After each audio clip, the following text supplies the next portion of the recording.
Subscribe now and press the bell icon. Never miss an update. Hey everyone, welcome to my channel physics by Saurabh sir. यार जो आज का video है, आज के वीडियो में हम करेंगे क्वेश्चंस जो वेरियस इंजीनियरिंग और मेडिकल एग्जाम में आते हैं। हमने 12th का फर्स्ट चैप्टर कंप्लीट कर लिया है। तो उस चैप्टर कंप्लीट होने के बाद जैसे मैंने वादा किया था कि आपको मेडिकल और इंजीनियरिंग एग्जाम्स के आईआईटी मेंस या वगैरह जो भी एडवांस के क्वेश्चंस हैं जो फर्स्ट चैप्टर से रिलेटेड है उनको करेंगे। तो पेपर एनालाइज करने के बाद पता चला ज्यादातर क्वेश्चन जो है हमारे गॉस थ्योरम फ्लक्स से आते हैं, जो फ्लक्स निकालने वाले क्वेश्चंस होते हैं। अभी रिसेंट 2018 में भी फ्लक्स से क्वेश्चन आया हुआ है।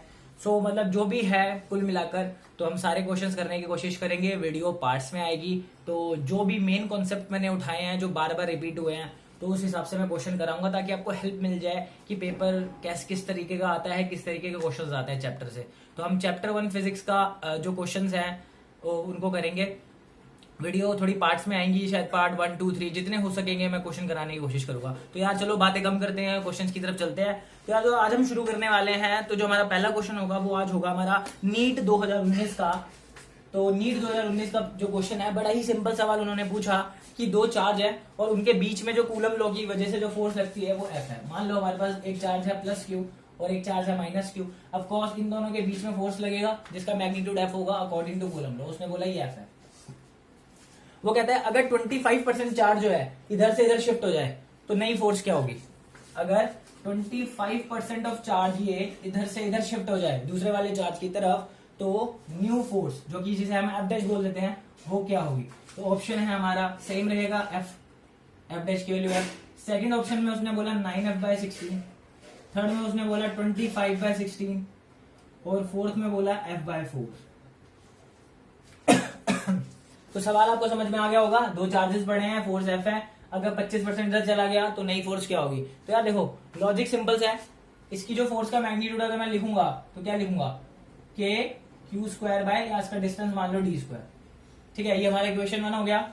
अब देखो 25% चार्ज इधर शिफ्ट हुआ तो इसका चार्ज कितना है क्यू, तो कितना शिफ्ट हो जाएगा इसका 25% का मतलब इसका 1/4 यानी q/4। तो q/4 चार्ज शिफ्ट हो गया तो अब ये कितना बचेगा जब इसमें से q/4 चला जाएगा तो ये जो चार्ज है ये बचेगा हमारा 3q/4।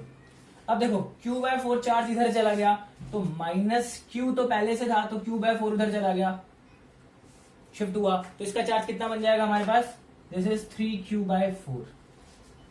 ठीक है, तो देखो समझ आ गया होगा 25% है, इसका 25% q/4 होता है तो इसमें से गया तो माइनस किया और उधर पहुंचा तो इसलिए उधर ऐड किया। तो दोनों तरफ आप देख रहे हो शिफ्ट होने के बाद सेम चार्ज आ गया। अगर इसकी फोर्स निकालूंगा मैं डी डिस्टेंस पे ही है तो एफ हो जाएगा 3/9q²/16।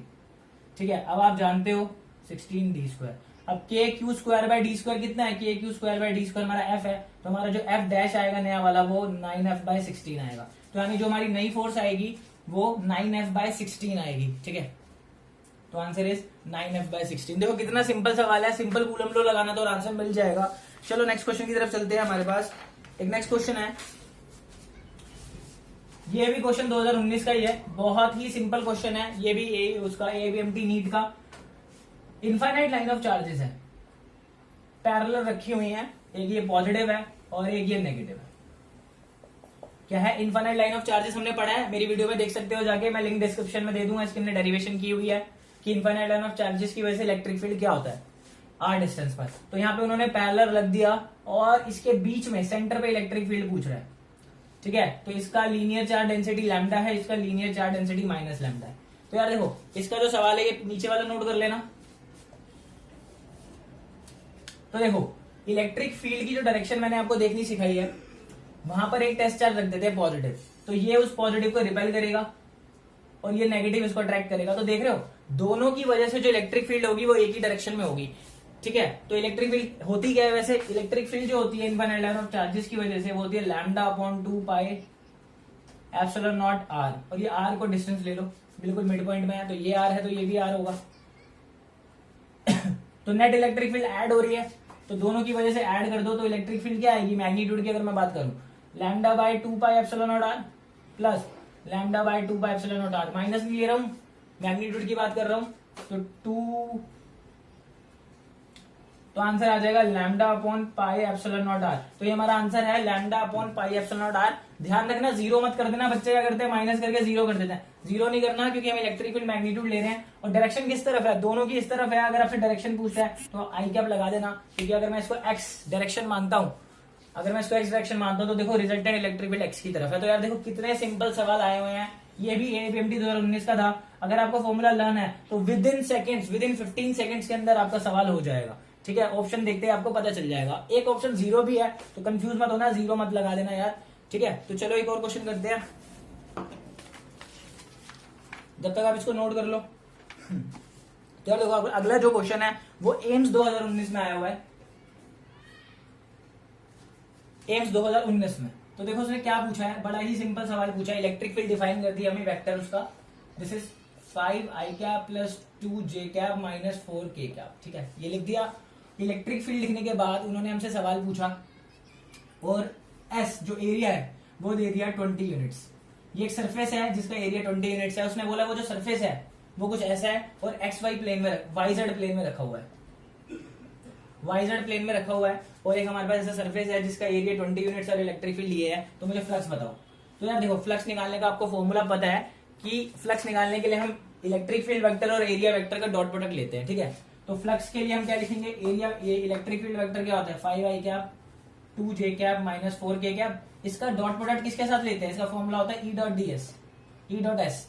ई आ गया। अब एस वेक्टर लिखना जरूरी है, तो एस वेक्टर का मैग्नीट्यूड तो आप लिख लोगे, एस वेक्टर की डायरेक्शन क्या होगी। तो देखो डायरेक्शन कैसे देखते हैं, हमारा प्लेन कहां पर है, वाईजेड प्लेन में। मान लो ये हमारा वाईजेड प्लेन है, तो मैंने सिखाया था एरिया वेक्टर किस तरफ होता है, प्लेन के परपेंडिकुलर। तो अगर ये वाईजेड प्लेन है तो हमारा प्लेन किस तरफ होगा, और एरिया वेक्टर किस तरफ होगा, इसके परपेंडिकुलर। तो वाईजेड प्लेन का परपेंडिकुलर क्या होता है, एक्स। तो एक्स के लिए हम क्या लगाते हैं, आई क्या। अब डॉट प्रोडक्ट लेना आता ही है, सिर्फ आई को आई से मल्टीप्लाई कर देंगे, 25 से 100 यूनिट्स हमारा आंसर आ गया। ठीक है, अगर आपको डायरेक्ट देखते ही आंसर बताना है तो बड़ा सिंपल है, उसने क्या दिया, वाईजेड प्लेन दिया है। अब एक्स वाई जेड होता है, अब यहाँ क्या गायब है, एक्स गायब है ना। तो इलेक्ट्रिक फील्ड का एक्स कंपोनेंट उठाओ 5 और 20 को मल्टीप्लाई कर दो, आंसर 100। ठीक है, सेम क्वेश्चन अगर आपका एक्स जेड प्लेन में आता, अब देखो यहाँ पे क्या गायब है, वाई गायब है, तो वाई उठा लो, 22 से 40, फ्लक्स आ जाएगा 40। ठीक है, तो ऐसे शॉर्ट ट्रिक से आप आंसर निकाल सकते हो। तो करना कुछ नहीं है, जो चीज गायब हो जिस प्लेन में दिया है, ठीक है, उसके परपेंडिकुलर देखो, वाईजेड का परपेंडिकुलर एक्स होता है और इसका एक्स कंपोनेंट ले लो। ठीक है, और मल्टीप्लाई कर दो, आपको आंसर फ्लक्स मिल जाएगा। तो यार देखो इतना सिंपल सवाल है, ये सीबीएसई पॉइंट ऑफ व्यू से भी इंपॉर्टेंट है, पूछ सकता है आपसे एग्जाम में भी। ठीक है, चलते हैं हमारे नेक्स्ट क्वेश्चन की तरफ। एक और क्वेश्चन शायद 2016 या 2018 में एमपीएमटी में पूछा था कि हमारे पास एक क्लोज सरफेस है, एक क्लोज स्फीयर है, इसमें हमने डाइपोल रख दिया तो फ्लक्स कितना होगा। तो देखो डाइपोल कभी भी आ जाए तो हम फाई का फॉर्मूला क्या लिखते हैं, charge enclose by epsilon not, Gauss law लगाते हैं। तो चार्ज एनक्लोज कितना होगा डाइपोल में, डाइपोल आप समझते हो इक्वल मैग्नीट्यूड के चार्ज होते हैं लेकिन साइन अपोजिट होता है, तो नेट चार्ज कितना निकलेगा डाइपोल के केस में, तो 0। तो फ्लक्स कितना हो जाएगा 0। डाइपोल देखते ही आपको अपना आंसर क्या कर देना है, 0 कर देना है। तो ये क्वेश्चन भी आया हुआ है और ये सीबीएसई में भी आता है। ठीक है, तो आप देख रहे हो यार गॉस लॉ के काफी क्वेश्चन आते हैं, अभी मैं और कराता हूँ। ठीक है, जब तक आप ये नोट कर लो। तो यार अब एक बहुत इंपॉर्टेंट कॉन्सेप्ट बताने जा रहा हूँ, गॉस लॉ से रिलेटेड है और 2008 में पूछा गया था एम्स के अंदर। तो देखो 2008 में उसने क्या पूछा, बड़ा ही सिंपल सवाल दिया उन्होंने एक सिलेंडर दिया हमें, उन्होंने हमें एक सिलेंडर दे दिया और उन्होंने बोला बिल्कुल सेंटर पे हमने एक क्यू चार्ज रखा हुआ है। ठीक है, हमने बिल्कुल एक सेंटर पे क्यू चार्ज रखा हुआ है और 3 फेस है इसके, एक ए, एक ये बी और एक ये सी। सिंपल, उन्होंने बोला फ्लक्स थ्रू बी, हमें फाई दिया हुआ है, हमें फ्लक्स थ्रू ए बताना है। एक बार फिर से देख लो, 2008 में पूछा था कि हमारे पास एक ये सिलेंड्रिकल फिगर है, इसके बिल्कुल सेंटर में हमने क्यू चार्ज रख दिया है, इसके 3 सरफेस हैं, एक ए, एक बी और एक सी। तो बी से जो कर्व पार्ट है उससे फ्लक्स फाई दिया हुआ है, तो आपको ए से फ्लक्स निकालना है, सरफेस ए से कितना फ्लक्स होगा। तो देखो अगेन हमें ना बेसिक्स की यूज करना है। तो एक बात बताओ, क्या कहता है हमारा जो गॉस लॉ ने हमें क्या कहा था कि जो नेट फ्लक्स होता है वो होता है क्यू बाय एप्सिलॉन नॉट। ठीक है, अब ये जो फ्लक्स होता है, ये फ्लक्स है किसकी वजह से, ये फ्लक्स है इन तीनों सरफेसेस की वजह से। किसकी वजह से, इन तीनों सरफेसेस की वजह से टोटल फ्लक्स होता है। तो इस फाई की जगह मैं लिख सकता हूं phi due to a, phi due to b plus phi due to c equal to q by epsilon not, है ना। तो अब फाई बी हमें ऑलरेडी प्रोवाइड किया हुआ है फाई। अब देखो जो सरफेस ए और सरफेस सी है वो तो इक्वल है ना, क्योंकि देखो इनकी वजह से जो फ्लक्स होगा वो भी बराबर होगा। तो मैं क्या करता हूं, फाई सी की जगह भी फाई ए लिख देता हूं। तो फाई ए और फाई ए कितनी बार आ जाएगा, 2 फाई ए। ठीक है, अब ये फाई उधर जाके माइनस होगा और ये 2 जाके डिवाइड होगा। तो देखो कितना सिंपल क्वेश्चन है। तो यहां पर भी हमने बेसिक्स का ही यूज किया है, तो आपको पता होना चाहिए Q बाय एप्सिलॉन नॉट का मतलब क्या है। Q बाय एप्सिलॉन नॉट का मतलब है पूरे जितना भी सरफेस है सबकी वजह से फ्लक्स कंट्रीब्यूट करेगा और आपका सम होगा Q बाय एप्सिलॉन नॉट। ठीक है, क्योंकि मैंने चार्ज क्यू रखा है, अगर मैं 2Q रखता तो 2Q लेते वो बात अलग है। तो B की वजह से फाई दिया था और ये दोनों इक्वल होते हैं तो यहाँ पे पुट कर दिया। तो ये बहुत जरूरी कॉन्सेप्ट है और इस कॉन्सेप्ट से आपको काफी कुछ सीखने को मिला होगा और कुछ बेसिक्स भी क्लियर हुए होंगे। ठीक है, तो यार अब ना हम बहुत इंपॉर्टेंट कॉन्सेप्ट समझने जा रहे हैं और जो अभी तक आपने नहीं पढ़ा है और बहुत ज्यादा यूज हो जाता है आईआईटी एडवांस के क्वेश्चन में। मान लो हमारे पास एक डिस्क है, ठीक है, इस डिस्क से मैंने r डिस्टेंस की दूरी पर एक चार्ज रख दिया। तो पूछता है इस चार्ज की वजह से जो फ्लक्स निकलेगा इस डिस्क के सरफेस से वो फ्लक्स निकालना है हमें। तो यार देखो इसका फॉर्मूला याद रखना है आपको, डायरेक्ट इसकी डेरिवेशन की जरूरत नहीं है। This is Q by 2 epsilon not 1 minus cos theta. तो देखो ये थीटा क्या है, अगर मैं इसके सरफेस को this semi vertical angle is known as theta, तो Q by 2 epsilon not 1 minus cos theta ये फ्लक्स का फॉर्मूला होता है, बहुत यूज होता है। अब इसको यूज करके बहुत ही अच्छा सवाल पूछा गया था एक बार। ये देखो ये हमारे पास एक चार्ज, ये एक सिलेंडर है, इसके सेंटर पर बिल्कुल एक चार्ज रख दिया, ठीक है, और कुछ ऐसा बना दिया 60 डिग्री। तो अगर आप ध्यान से देखोगे यार ये बिल्कुल ऐसी फिगर लग रही है कोन जैसी।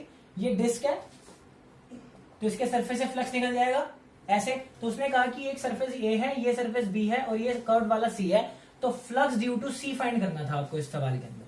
ठीक है, तो हम क्या करते हैं, पहले flux due to a find कर लेते हैं। अब flux due to a find करना आसान है, देखो बिल्कुल ऐसा हमारा फॉर्मूला यूज हो जाएगा। This is Q by 2 epsilon not 1 minus, अब यहाँ पे थीटा 60 दे रखा है तो cos 60 हाफ होता है, तो ये हो जाएगा Q बाय 4 एप्सिलॉन नॉट। आ गया। अब A जितना है उतना ही B भी होगा, देखो क्योंकि दोनों सरफेस बराबर होते हैं। तो this is also Q by 4 epsilon not, दोनों आ गए। अभी मैंने आपको पीछे जो अभी एम्स 2008 का क्वेश्चन कराया था उसमें क्या बताया था, जो नेट फ्लक्स होता है तीनों सरफेस की वजह से वो क्या होता है, Q बाय एप्सिलॉन नॉट। ठीक है, तो A और B का तो बराबर है, सॉरी हाँ A और B का बराबर है, तो कितना है Q by 4 epsilon not plus Q by 4 epsilon not plus phi of C equal to Q by epsilon not. तो इन दोनों को ऐड करके क्या आएगा, Q बाय 2 एप्सिलॉन नॉट। अब ये इधर जाके माइनस होगा तो माइनस होके क्या आ जाएगा, Q बाय 2 एप्सिलॉन नॉट। तो Q बाय 2 एप्सिलॉन नॉट जो है वो फ्लक्स निकलेगा, फ्लक्स ड्यू टू C, ये जो कर्व सरफेस एरिया वाला जो पार्ट है उसकी वजह से। ठीक है, तो मैं होप करता हूं आपको समझ में आया होगा ये क्वेश्चन। यार बहुत जरूरी कॉन्सेप्ट है ये और कई बार यूज हो जाता है। इसका एक और क्वेश्चन है आईआईटी में पूछा हुआ है, उसको करते हैं। तो हमें हमारा आंसर मिल गया है और हमारा कॉन्सेप्ट भी मिल गया है, sigma Q by 2 epsilon not 1 minus cos theta. ठीक है, अब उन्होंने सवाल क्या पूछा, आईआईटी में आया हुआ है, ये हमारे पास एक हेमिस्फीयर है, इसके ऊपर जस्ट चार्ज रखा हुआ है, ठीक है, रेडियस आ रहा है। ठीक है, तो हम ना यहाँ पे दो चीजें डिफाइन करते हैं। ये देखो ये होता है प्लेन पार्ट, इसे बोलते हैं प्लेन पार्ट और इसे बोलते हैं कर्व्ड पार्ट। ठीक है, तो उसने पूछा कर्व्ड पार्ट से फ्लक्स कितना होगा, the flux due to curved part. ठीक है, देखो जब चार्ज बॉडी से बाहर होता है ना तो नेट फ्लक्स 0 होता है। नेट, तो नेट किसकी वजह से आएगा, कर्व्ड पार्ट और प्लेन पार्ट की वजह से। तो curve plus plane part equal to 0। ध्यान रखना अगर चार्ज बॉडी से बाहर है तो फ्लक्स, नेट फ्लक्स हमेशा 0 होता है। नेट फ्लक्स हमेशा 0 होगा क्योंकि इलेक्ट्रिक फील्ड जितना अंदर आएगा लाइंस उतनी बाहर निकल जाएंगी, तो नेट फ्लक्स 0 हो जाएगा। ये पॉइंट नोट कर लेना, ठीक है, वेरी इंपॉर्टेंट। ठीक है, अब कर्व पार्ट और प्लेन पार्ट का सम हमारा 0 हो गया, तो यानी प्लेन पार्ट का क्या आ जाएगा, माइनस कर्व पार्ट। तो यानी अगर मैं प्लेन पार्ट का निकाल लूं और उस पर माइनस लगा लूं तो मुझे कर्व पार्ट का आंसर मिल जाएगा। अब सवाल ये उठता है प्लेन पार्ट का सवाल कैसे सोल्व होगा। अब ध्यान से देखो, अगर मैं कंसीडर कर लूं ये Q चार्ज जो है ये हल्का सा बाहर है, मतलब ये चार्ज जस्ट टच कर रहा है सरफेस को, मान लो यहीं पर ही है। तो अगर आप ध्यान से देखो, अभी हमने जो कॉन्सेप्ट किया है कोन वाला, देखो ये कोन की तरह बिहेव कर रहा है और ऐसा लग रहा है ये इसके डिस्टेंस r पर पड़ा हुआ है। तो मैंने ये जो डिस्टेंस कंसीडर कर रहा हूं मैं, ये r डिस्टेंस, ये मतलब ये जो बाहर चार्ज पड़ा हुआ है ये बिल्कुल मैं कंसीडर कर रहा हूं कि इसके ऊपर ही पड़ा हुआ है। ठीक है ना, तो जरा सा बाहर है तो हम इक्वली ले लेते हैं। अब इसको कैसे सॉल्व करेंगे, हमारा जो सिंपल फॉर्मूला है फ्लक्स ड्यू टू, ये देखो प्लेन पार्ट की वजह से फ्लक्स आ जाएगा, जो भी हमने पीछे फॉर्मूला यूज किया है, Q by 2 epsilon not 1 minus cos theta, है ना। अब देखो Q चार्ज हमें Q दे रखा है 2 एप्सिलॉन नॉट, सवाल ये उठता है थीटा कितना होगा। अब देखो आपने 10वीं कक्षा में एक थ्योरम पढ़ी होगी, the angle in semi circle is 90 degree. अगर आप ध्यान से देखोगे ये हेमिस्फीयर है, तो अगर मैं इसके अंदर एक 2D कैविटी लूं, 2D को एक चीज देखूं, तो वो एक सेमी सर्कल होगा, और उस सेमी सर्कल के अंदर जो ट्रायंगल बनेगा ये एंगल, ये 90 डिग्री होगा, ठीक है। तो 90 का हाफ कितना होगा 45, we need to use this, तो 1 minus cos 45 is 1 by root 2, ठीक है। तो ये हमारा आ गया flux due to plane part, और अगर मैं इसके आगे माइनस लगा दूं तो ये क्या हो जाएगा flux due to curve part.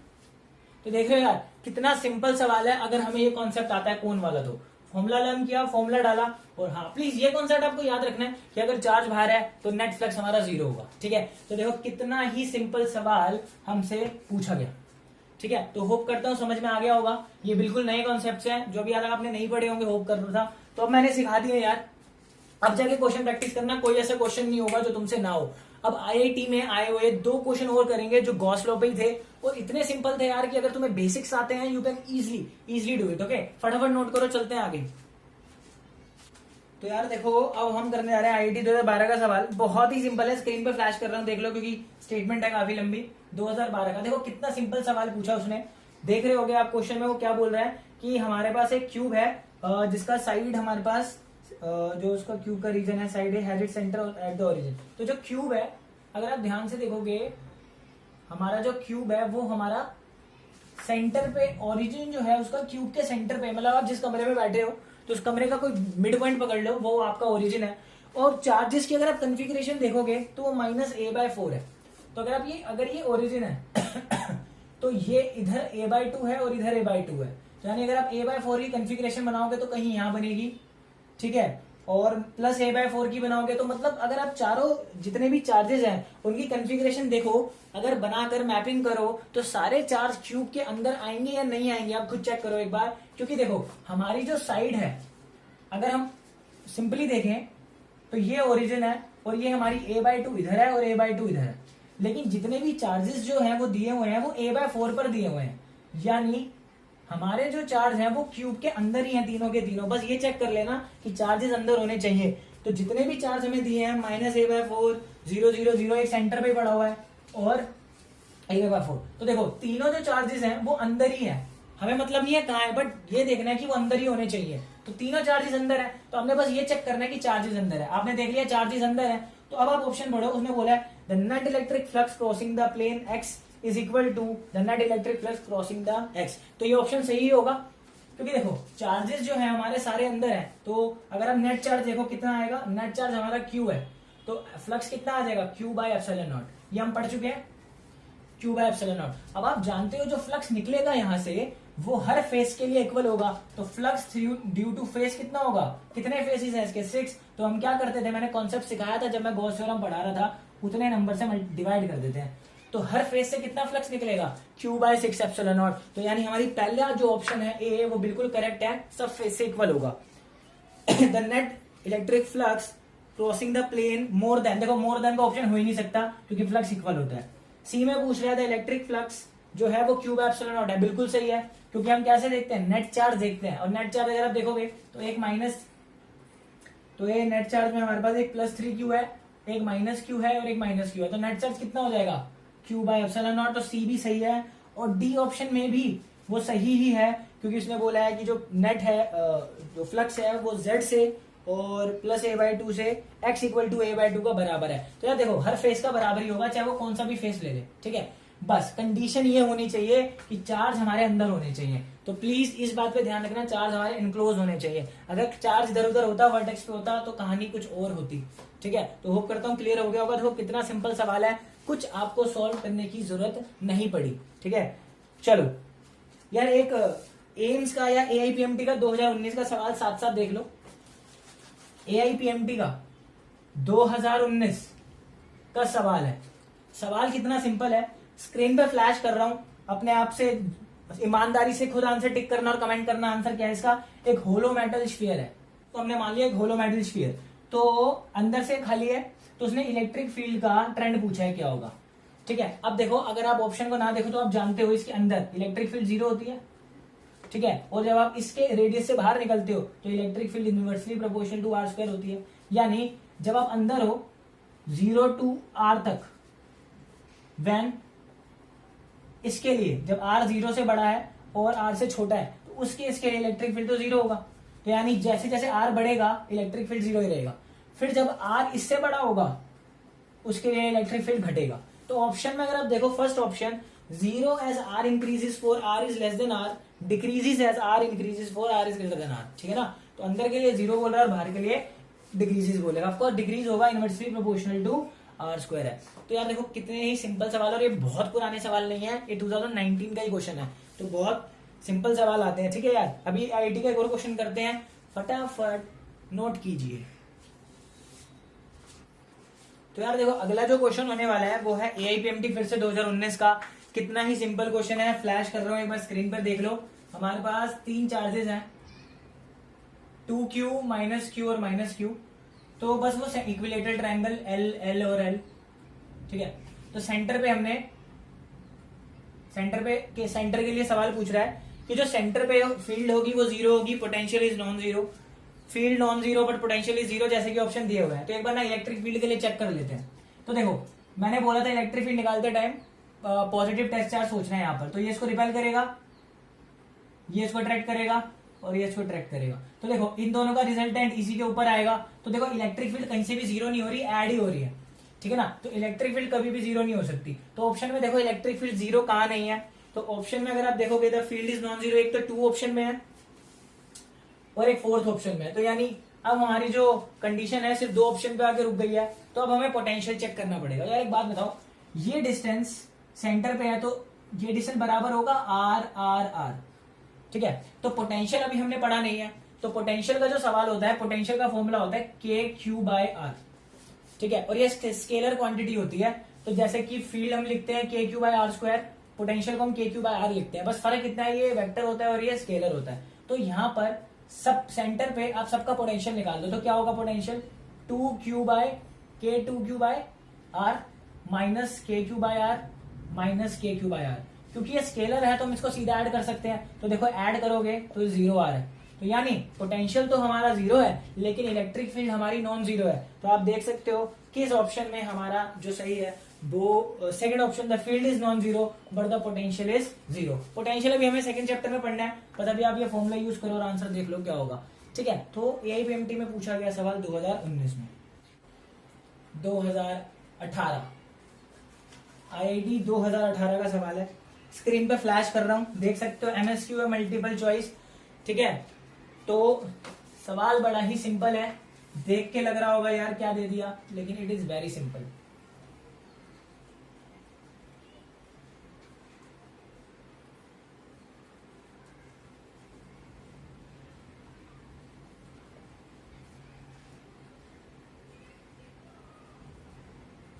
तो देखो यार ये सवाल कुछ ऐसा दिया हुआ है, ये इनफाइनाइट लाइन ऑफ चार्ज है।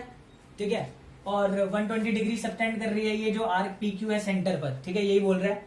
तो सबसे पहले उन्होंने फ्लक्स पूछा है, फ्लक्स कितना होगा। तो यार देखो फ्लक्स उसी चार्जेस की वजह से होगा जो चार्जेस एनक्लोज कर रहे हैं, यानी और इसकी जो लीनियर चार्ज डेंसिटी लैम्डा दे रखी है। तो जितनी ये अगर हम लेंथ पता कर ले, क्योंकि इतने ही लेंथ हमारे जो ये क्लोज फिगर है उसके अंदर बैठी हुई है। तो अगर हम ये लेंथ पता कर लेंगे तो हमारा आंसर आ सकता है। ठीक है, क्योंकि आप जानते हो फ्लक्स का फॉर्मूला क्या होता है, basic charge by epsilon not जो एनक्लोज होता है। लेकिन यहाँ लैम्डा दिया तो मैंने आपको लिखना सिखाया है, चार्ज की वैल्यू होती है lambda into L epsilon not.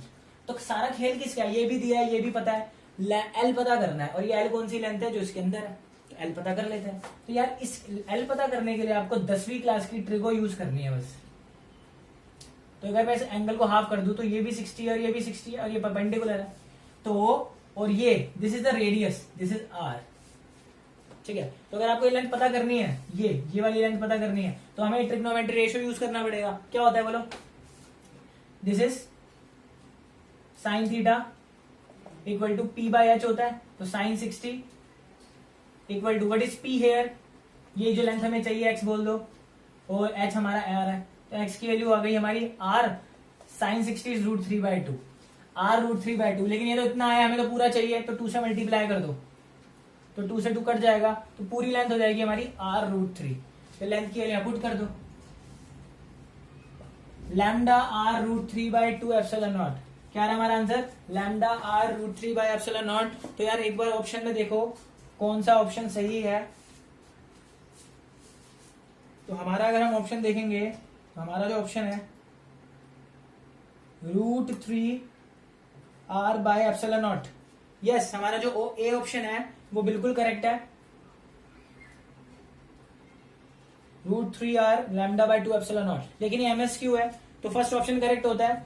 B option में बोल रहा है the z component of the electric field is 0 at all the points on the surface of the shell. तो देखो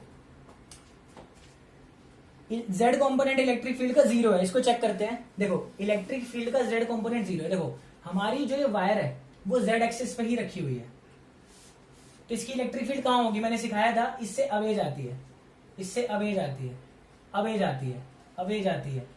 तो अगर आप ध्यान से देखो, क्या कोई z कंपोनेंट होगा इलेक्ट्रिक फील्ड का? क्योंकि z पे ही हमारे चार्जेस रखे हुए हैं, ये लाइन रखी हुई है, तो कभी भी इलेक्ट्रिक फील्ड z कंपोनेंट की तरफ होने वाली है नहीं। तो अगर z कंपोनेंट की तरफ नहीं होगी तो ऑफ कोर्स सी बात है z कंपोनेंट हमारा 0 ही रहेगा, क्योंकि उस तरफ हमारी लाइन ऑफ चार्जेस पड़ी है। तो हमारा बी ऑप्शन भी एब्सोल्युटली करेक्ट है। सी ऑप्शन तो गलत हो ही गया है, हमने निकाल दिया है। और जो डी ऑप्शन है the electric field is normal to the surface at all points, देखो वो बोल रहा है जो इलेक्ट्रिक फील्ड है जो हमने बनाई है, इलेक्ट्रिक फील्ड कुछ ऐसी होगी, ठीक है। ये हमने किया है जब हम इनफाइनाइट लाइन ऑफ चार्ज की डेरिवेशन कर रहे थे, तो इलेक्ट्रिक फील्ड परपेंडिकुलर ही बनाई थी। अब वो बोल रहा है कि आप खुद देख के बताओ क्या इलेक्ट्रिक फील्ड हर पॉइंट पे नॉर्मल है? नॉर्मल का मतलब होता है परपेंडिकुलर, तो क्या हर पॉइंट पे परपेंडिकुलर है? इस पॉइंट पे चेक करो, अगर इस पॉइंट पे मुझे इलेक्ट्रिक फील्ड परपेंडिकुलर बनानी है तो कैसी होगी? ऐसी। इस पॉइंट पे कैसी होगी? ऐसी।